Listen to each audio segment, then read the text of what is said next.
Live from the CBS Broadcast Center in Los Angeles, this is CBS2 News at 5 p.m. A woman attacked outside her own home. She was beaten so badly, she's now in the hospital. Police say a man first tried to break into her house, then he attacked her.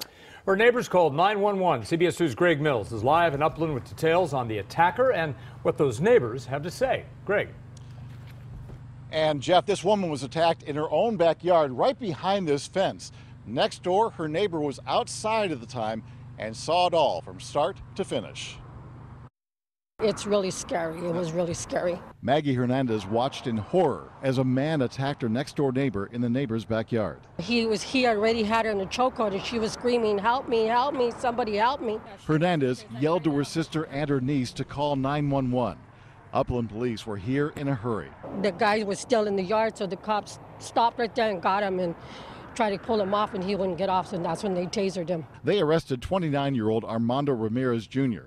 Upland PD says he's a transient, and this was a random attack that happened in the middle of the day. This neighborhood was a really good neighborhood. I've been here about 8 years, but in the last 2 years, it's gone downhill. Teresa Rosales said her daughter knows the victim, who neighbors said was taken here to Pomona Valley Hospital.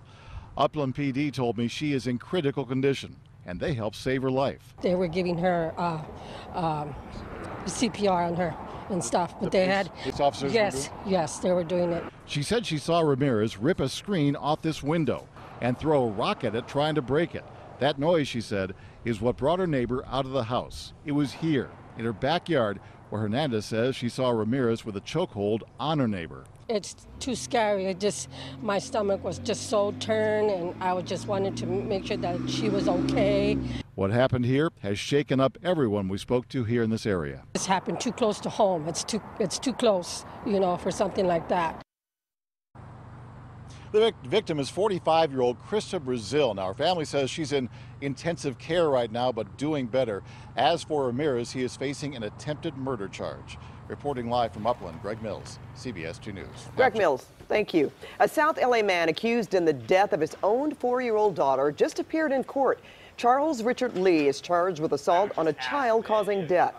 The 23-year-old was arrested Sunday after his daughter, Zara Elia, was found unresponsive in his South L.A. home. She died at the hospital. Prosecutors say Zara Elia had been staying with him the last several weeks. They say Lee had been physically abusing her, and tonight Lee is being held without bail. Now, if he is convicted, he could get 25 years to life in prison. Police caught a robbery suspect after a dangerous chase went from Wilmington to Long Beach. He drove on the wrong side of the road, weaved in and out of traffic lanes on the freeway this afternoon. The officers eventually did a pit maneuver that caused the driver to lose control, when they spin around, lost control of the SUV at Carson and Clark. The suspect was wanted for 2 armed robberies.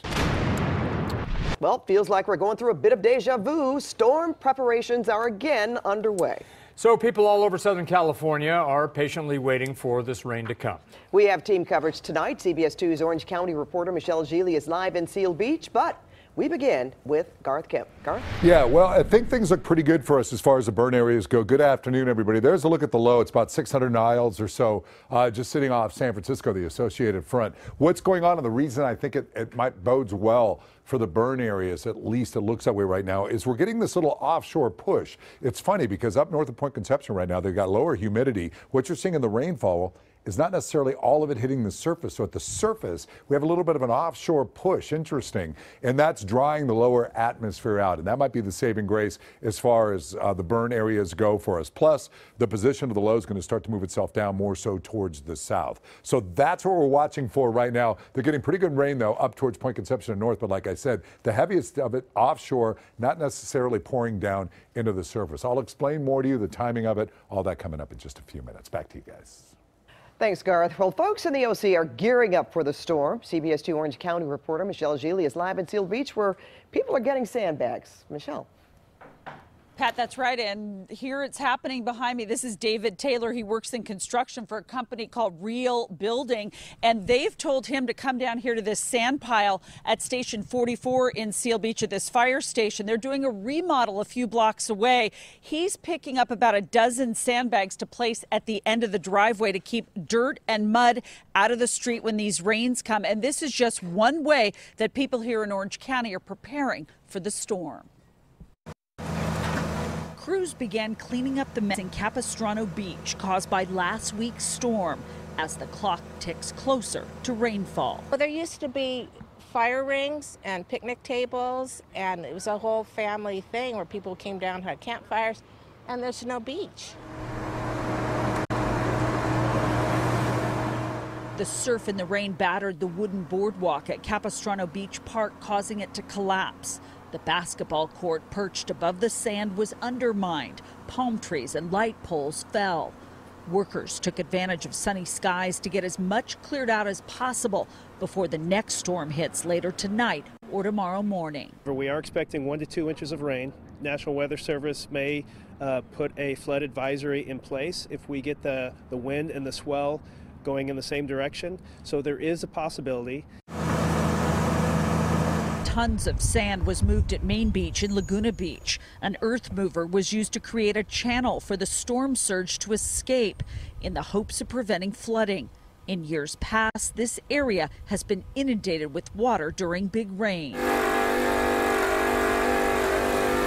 Up the coast in Seal Beach, pier maintenance went on as scheduled. New crossbeams and utilities were installed ahead of the bad weather moving in.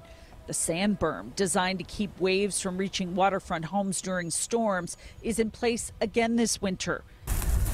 In town at the fire station, people like Renee Haas are filling sandbags. She had minor flooding at home last week. We were gone the last rain. My son lives with us and he didn't block it off, so we had a flood in the garage. But we won't this time.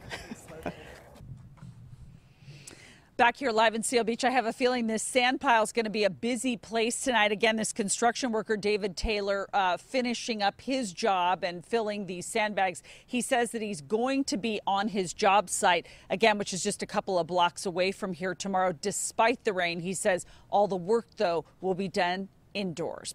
That's the latest live in Seal Beach. I'm Michelle Geely. Back to you. Michelle, thank you. People in the Woolsey burn fire areas are going to also be keeping one eye open during this incoming rain. One by one, workers filled sandbags, loaded them onto trucks, just like Michelle showed you, but this was in Zuma Beach. They're preparing for possible mud and debris flows from that rain. Any amount of steady rain could cause debris to come down. It's just like what we saw last week. Meantime, students at Point Dume Elementary returned to school for the first time since the evacuations. They were welcomed back by their principal, some colorful banners, therapy dogs to help them cope with the tragedy. I'm feeling pretty happy to see all my friends and stuff. Getting back to science that I like. And reading really I like. I think we're all kind of looking forward to a bit of normalcy and kind of getting back into some sort of routine. Hey, if you're still wondering what you can do to help them, volunteers are still needed to do just that, fill those sandbags. Drivers need to be extra careful when they take them up the canyon roads. Breaking news now. Confusion over a trade war truce between the U.S. and China sent stocks on a massive nosedive. The Dow plunged nearly 800 points today, losing more than 3% of its value. The Nasdaq also took a huge dive, shedding nearly 4%. In addition to the U.S.-China trade showdown, investors appear to be jittery over the bond market. Some people believe it's showing dangerous signs of an economic slowdown or the possibility of a recession. Mourners have been pouring into the Capitol Rotunda to pay their respects to the 41st President of the United States. George H.W. Bush continues to lie in state there as his family joins the President and First Lady in saluting our patriot. Now here's a live look at the casket and the people who have turned out in droves to honor Mr. Bush tonight. CBS2's Sharon Tay is here in Washington as the world prepares for tomorrow's memorial service. Yeah, Pat and Jeff, as you know, that tomorrow is a national day of mourning, so that means that all federal offices, including the post office, will be closed as the country pauses to say its final goodbyes to George Herbert Walker Bush. Now, just a few hours ago, members of Mr. Bush's family appeared at the Capitol Rotunda to hug and shake hands with well-wishers who came out to show their sorrow over his passing. Earlier, two First families met in private on the eve of the National Memorial Service. The President and the First Lady warmly greeted former President George W. Bush and former First Lady Laura Bush at Blair House. Over at the Capitol Rotunda, everyday Americans Influential leaders and family all continue to honor the life and service of President George H.W. Bush. There's a time for politics and there's a time for governing, but there's also a time for reflection. And this is a time for reflection for our country, to think about the values that make our country great. Taking the time for that reflection today on Capitol Hill, the current and several former heads of the CIA, who, as a group, paid their respects to the man who served as the 11th director of the agency.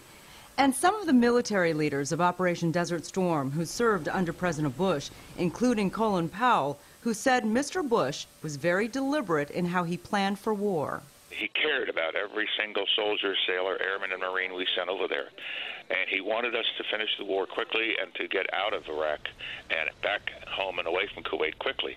Others who paid their respects included members of the president's personal Secret Service detail and the president's service dog, Sully, who appeared alongside other beneficiaries of the Americans with Disabilities Act, a law President Bush signed in 1990. It changed the lives of so many people with disabilities, myself included, and it still is one of the most profound legacies of his presidency. President Bush will continue to lie in state in the Capitol Rotunda until tomorrow morning, when a procession will take him to the Washington National Cathedral for a national funeral service. L.A. County is joining tomorrow's day of mourning by closing all non-emergency or non-essential agencies and offices. After the service, Mr. Bush will be flown back to Texas for one last farewell and to be laid to rest next to Barbara, his wife of 73 years. Jeff, back to you. Sharon, thanks. Ahead at 5:15, a closer look at the life of President George H.W. Bush, presidential photojournalist who captured some of the commander-in-chief's most pivotal moments. Joins us live here in studio. He's going to tell us what he learned from that American hero. Also ahead here at 5 o'clock, a deadly mystery in Baldwin Park. A mother and her son both found dead inside their home. Tonight, investigators search for clues in what was a tragic discovery. Plus, a desperate drop over the border. See video of parents lowering their small children over the wall into the United States. And is it the last straw? How the city of L.A. wants to take the plastic straw ban one step further.